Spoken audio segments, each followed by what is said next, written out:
they're looking and interested in entrepreneurship, start entrepreneurship in areas that like, and love, not just because you want to start a business. Growing up, how'd you get into entrepreneurship? Were you always, selling chocolate bars out your knapsack? Were you always interested in it, or how did it come to be? Would you consider yourself a founder from a young age, or was this something that you not fell into, but found a passion for later in your career? I think for me, so I'm the youngest of three. And I always had this issue growing up where the middle child and my brother Kyle, I was always sort of like Kyle's little brother. And I think it like struck this chord deep within me that still holds true to this day, that like I need to be different in some way. So that was kind of like a developmental theme. And then as well, I was always very notoriously known for just not shutting up, which I know sounds funny, but like I would talk to anybody and everybody all the time. Always, like when growing up, like I would always talk to strangers and was always, I feel like I was very open minded as a child. Um, Definitely opinionated, but like always interested in just chatting and like with random people about literally anything, and kind of learning. And that was how I always found best to like that I learned. But yeah, like in elementary school, there was like a raffle. And when I was a kindergartner, it's a K through 5 school, kindergarten through 5th grade school. I, really wanted this like 3-inch by 3-inch screen TV. And it was like the big prize. Like usually like the 4th or 5th graders get like the big prizes. And how you get the prizes is like you can sell as many tickets as you want and apply those tickets to any of the prizes. And so I sold the most tickets out of anybody in the entire school as a kindergartner, which was just kind of like wild.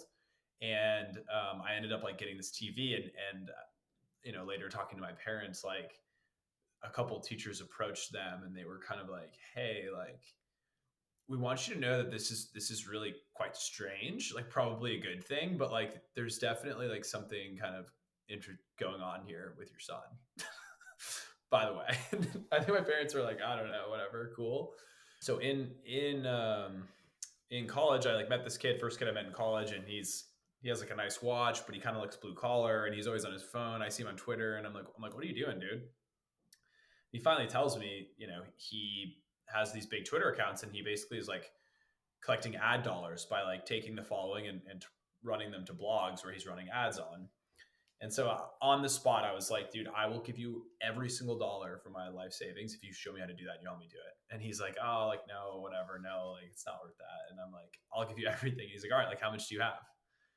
I was like $3,216. And I wired him that money that week. And then he helped me build the Twitter account to about 800,000 followers.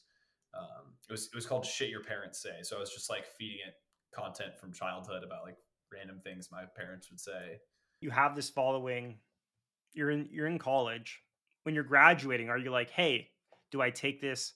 I guess back then content creation wasn't as big. Now it's every child wants to be a YouTuber. But were you ever thinking like, hey, let's see if I can take this full time and really just start generating followings, generating revenue through this? Or was that still really not a path forward? You're like, hey, maybe I need to get a real job and work, or how kind of what happened there once graduation came? I kind of fell out of the Twitter account after freshman or sophomore year. It just sort of like gave me anxiety. I didn't have the wherewithal to like think about how to actually make it really big or like sell it or monetize it. And this is another theme that I've sort of realized over time. I'm really not financially motivated, which sounds kind of silly. I'm not an entrepreneur because I'm trying to like make a ton of money. I think I'm an entrepreneur because it's just like fun to build and I find it fulfilling. Um, but yeah, no, by the time I was getting ready to graduate college, I was dead set. I wanted to be a management consultant at Bain, BCG, or McKinsey. I wanted to do that for 2 years, like make good money, like become what I consider to be a kind of a career weapon. Like you're just, top tier, really smart. You can go anywhere once you get a couple years at like a Bain, BCG, or McKinsey. And then I went final round interviews at all three and then did not get the job.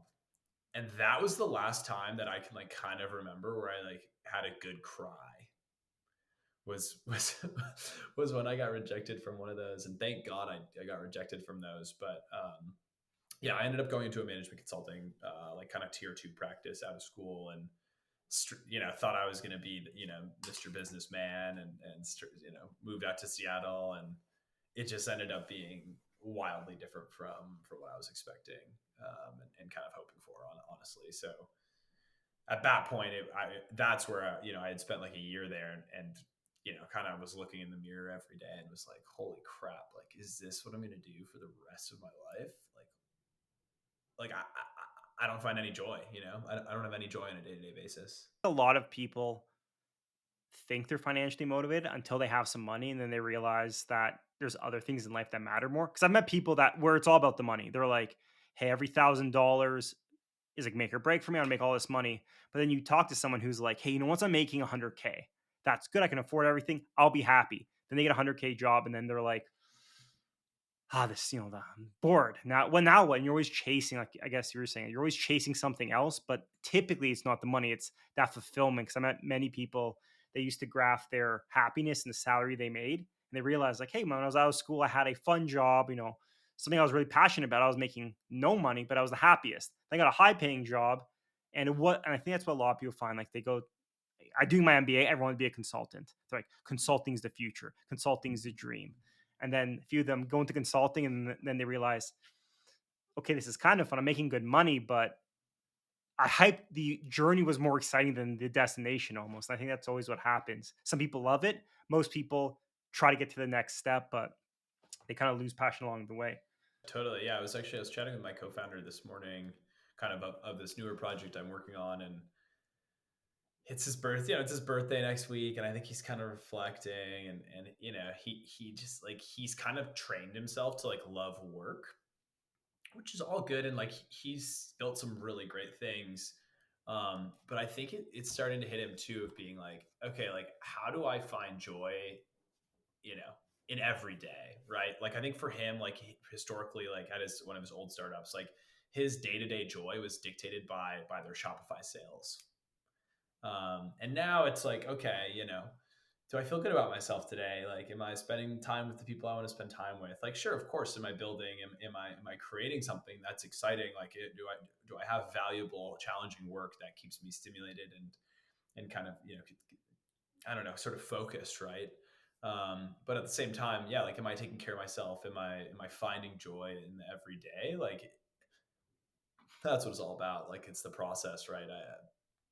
I don't care, if we build a company and sell it, don't sell it, it fails, whatever. Like for now, like I'm able to pay my bills and we're having fun and we're solving cool problems and doing something kind of exciting. And like, man, like that's really cool. Like, I'm not sure I can ask for much else. I think that's the thing people, funny enough, go into consulting for is like on TV, in all the like when you're futurizing or looking at it, you always think like consultants just problem solving. You go into a company and you're trying to find that like hidden turnkey solution. And then you go into consulting and it's a lot of like operations where, okay, this is a 1 year project. We're trying to increase revenue by 3%. And you're like, oh, this is not like TV. There's not like a finding the hidden like switch that'll make millions of dollars. And I think that's the thing people search for most in life. It's like being able to live problem solve. And that's why I like startups so much and entrepreneurship, because it's trying to figure out to solve those challenges in the most unique ways possible. Yeah, well, a couple things happen, and this is also like I sometimes people reach out, and I'm pretty vocal on like LinkedIn, and I'll have kind of people come out of the woodwork from my past who will be like, "Hey, like I'm starting this company, blah blah blah. Like I just put in my 2 weeks," and I'm like, "Dude, like, whoa, like, don't do that, don't do that." and and I say that because, and I'll reference this even today. And I started FORIJ, kind of my first company back in 2020. So I've been on the entrepreneurship journey for about 3.5, 4 years. I still to this day do kind of side work that actually like pays all of my bills and enables me actually the time and like the stress-free ability to build something kind of on my own and to be focused on entrepreneurship. So as an example, and I'm not saying this is super easy to do, but I probably work 5 hours a week, and that 5 hours of work a week pays for all of my bills and has for the last 4 years. And I've found two different jobs that I've been able to do that. And so, and I think about like the jump.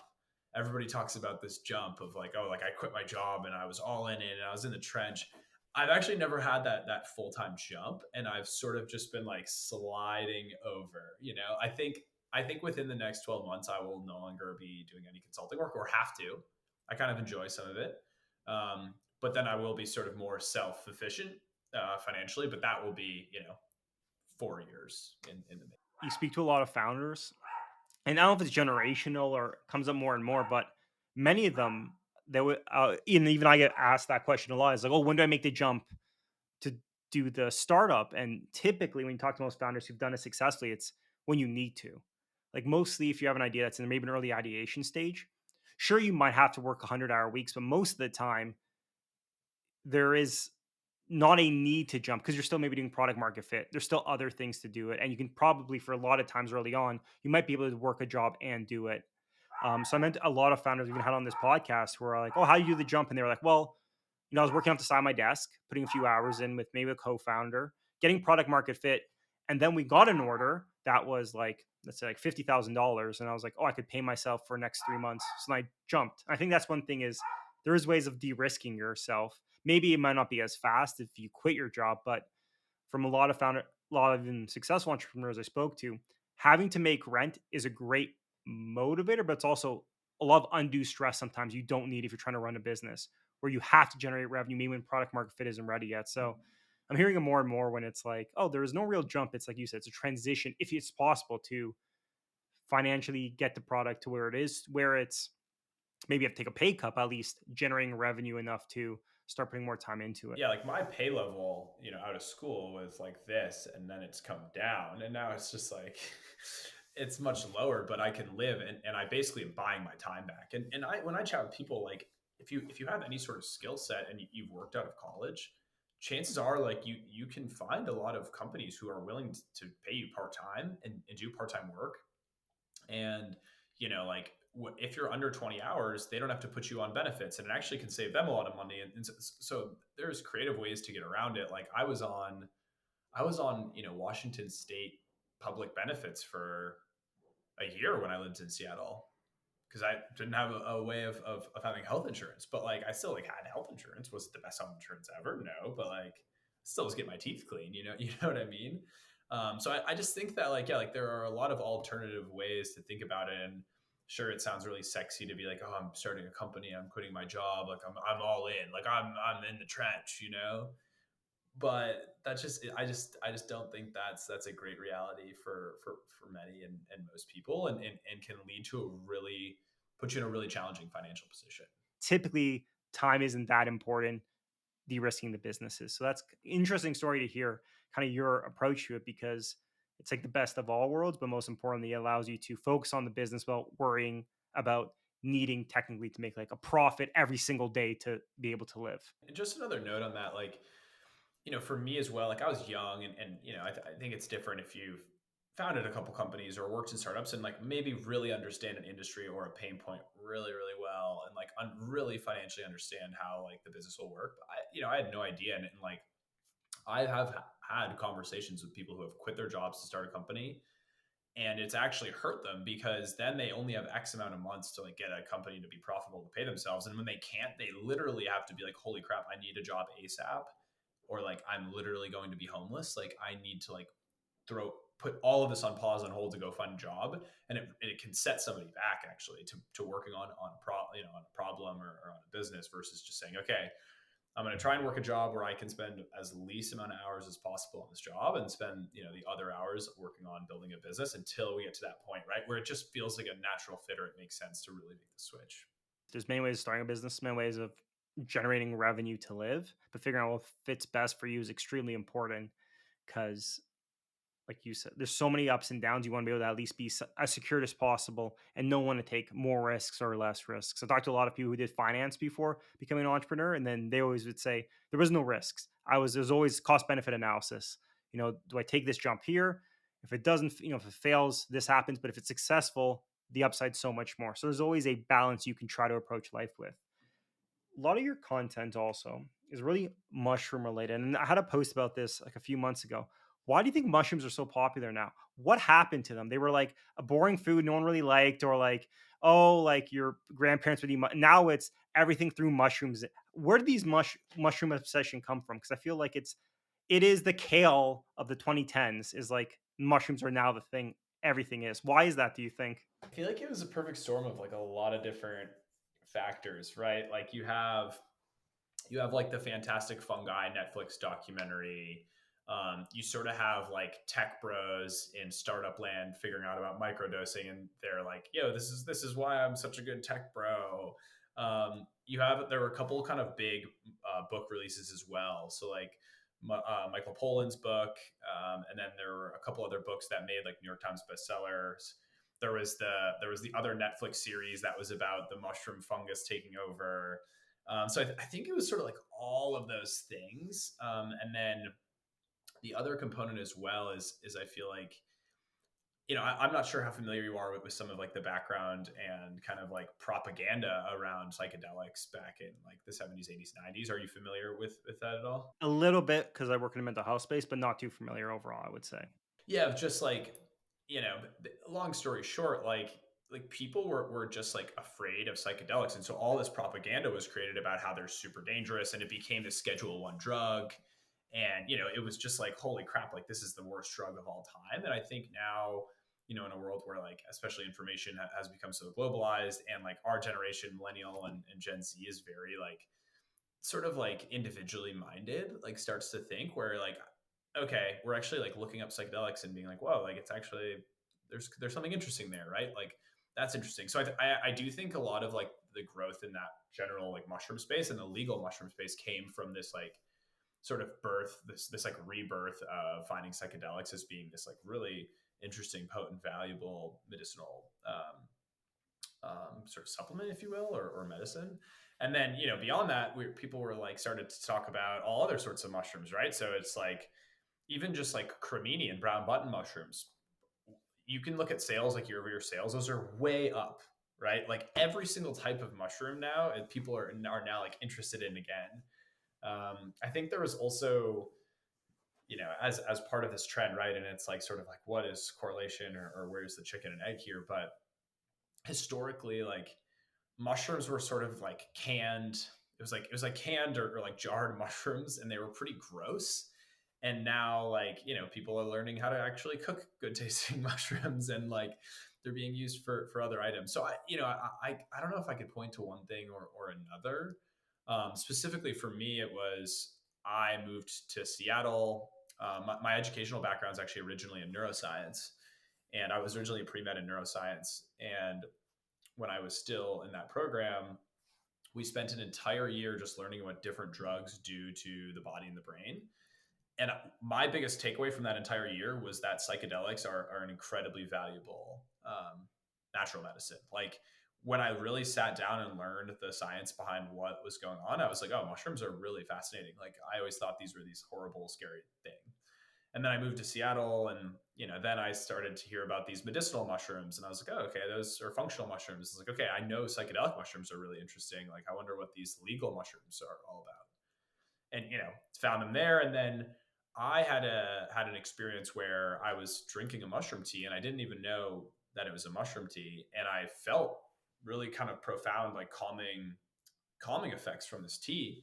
And then later came out to find that it was a mushroom tea. So I sort of had this like firsthand great experience. I had been educated about the benefits specifically about psychedelic mushrooms, and so for me it was like, oh wow, like there's got to be something here. Like I know what's going. Like I know about psychedelic mushrooms. I don't know about medicinal mushrooms, but I have this like really interesting impact. It makes sense that like these safe mushrooms may be similar and have similar medicinal compounds to psychedelic mushrooms. Um, so I don't know what like where do you first remember starting to hear about mushrooms, or like It was one of those things because obviously working in the mental health space around psychedelics and being Canada, like moving towards decriminalizing marijuana and decriminalizing, I think, mushrooms as well. It became popular on that front, especially in the mental health space. A lot of work with like PTSD and like the benefits for solving a lot of neurological challenges. But then on the food side, maybe it's because I became older and then Brussels sprouts were the first wave of like, oh, Brussels sprouts can taste good. And then I think it was just fried mushrooms became a thing as well. And I think also one of the big things I saw was, especially when I lived out west in Vancouver, a lot more vegetarian and vegan options. So mushrooms were like the umami flavor you needed. So then I'm like, oh, like I don't like mushrooms. Let me try one. And I mean, it was deep fried. It's like anything in life. When in Canada, when you start drinking coffee, you drink ice caps, which is just sugar and coffee. So it's like unhealthy mushrooms. So you're like, okay, I'm gonna try. Oh, these are good. These are, and then just started becoming more and more. And I think following the health trend as well, it was a thing. But it was something that now, like you're saying, it's like a movement because everywhere it's becoming more and more popular.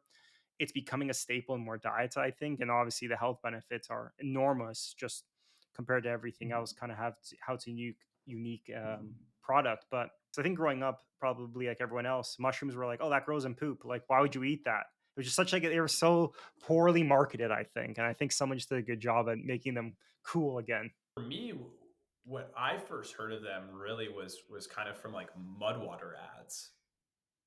And I feel like Mudwater like put mushrooms on as well because they just spent so many millions of dollars on Facebook ads.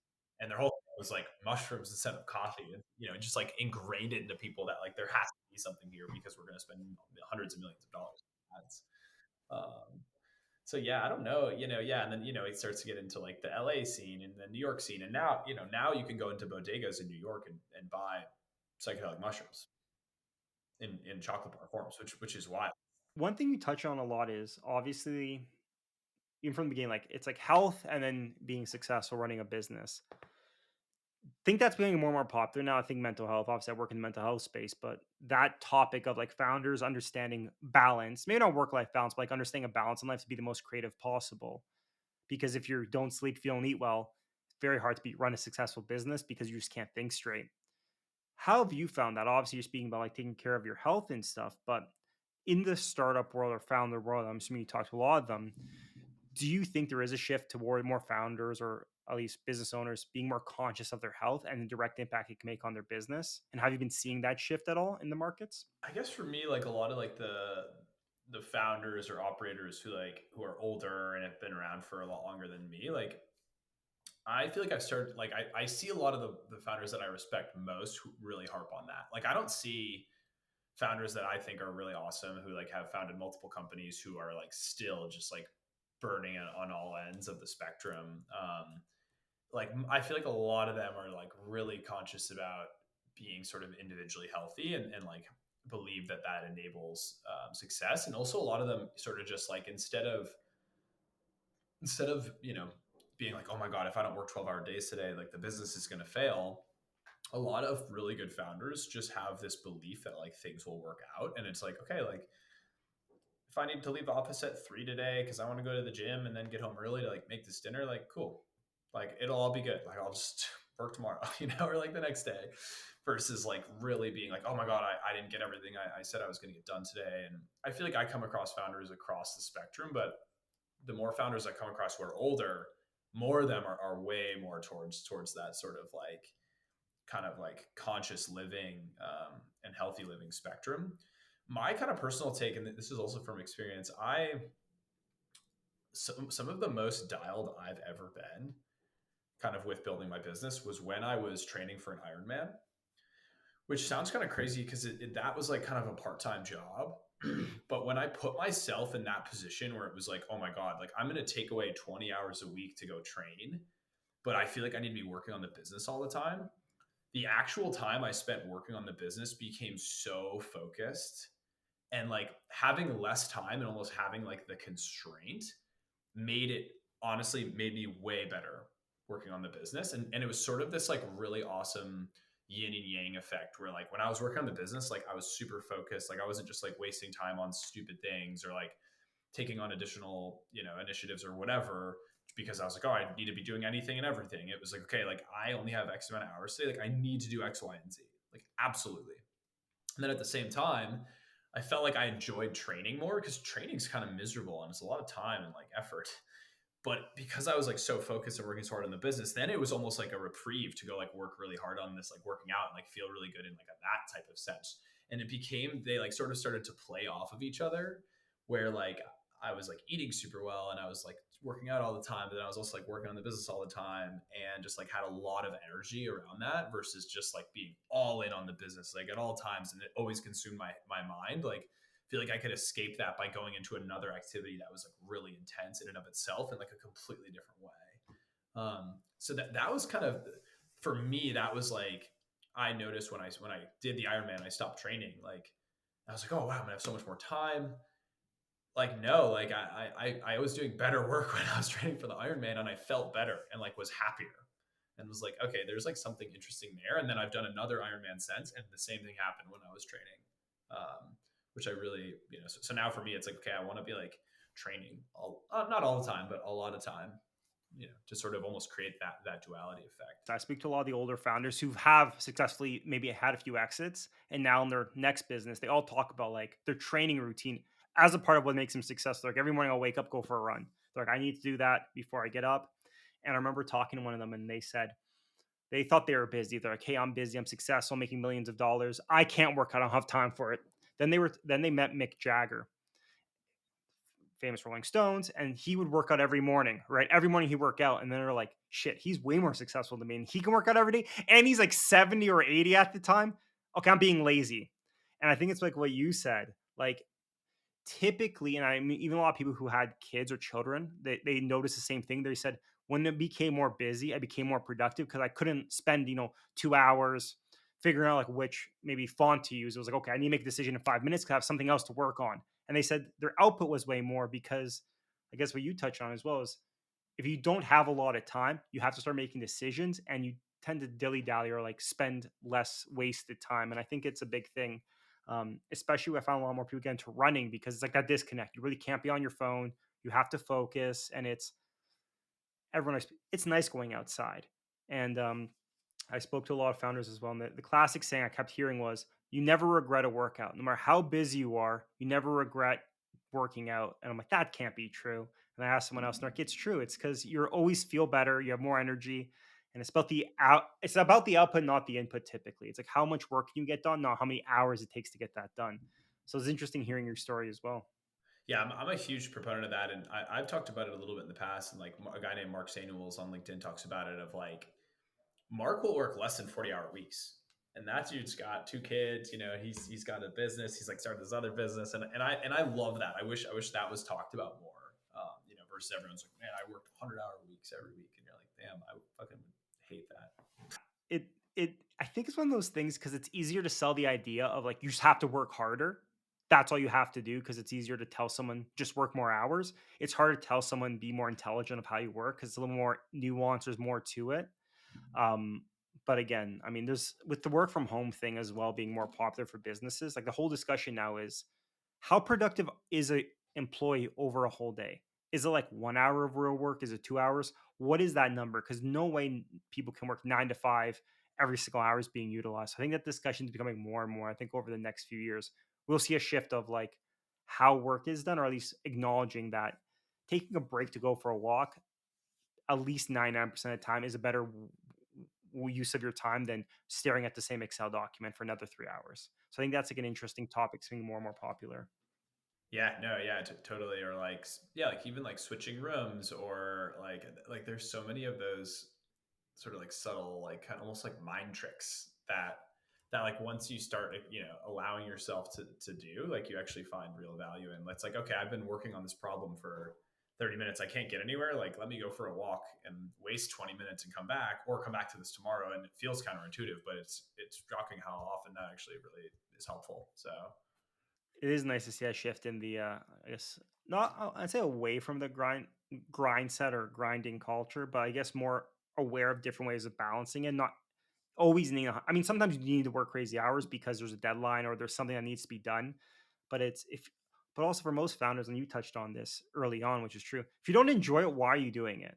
Like if you're doing all this work and it's not enjoyable, what's the point of it? If it's going to take, you have to enjoy the process. And most founders who are very successful all love it. They're like, oh, I love doing this. This is why I'm doing it. I think that's the mindset you also need. As we're wrapping up now, if you're if you had to give advice, I guess there's some or I guess some takeaway from your journey, kind of doing the corporate work, doing the startup work, what what would or someone who's interested in kind of starting a business or not maybe not taking the leap, but like looking into it, what would your advice be for them?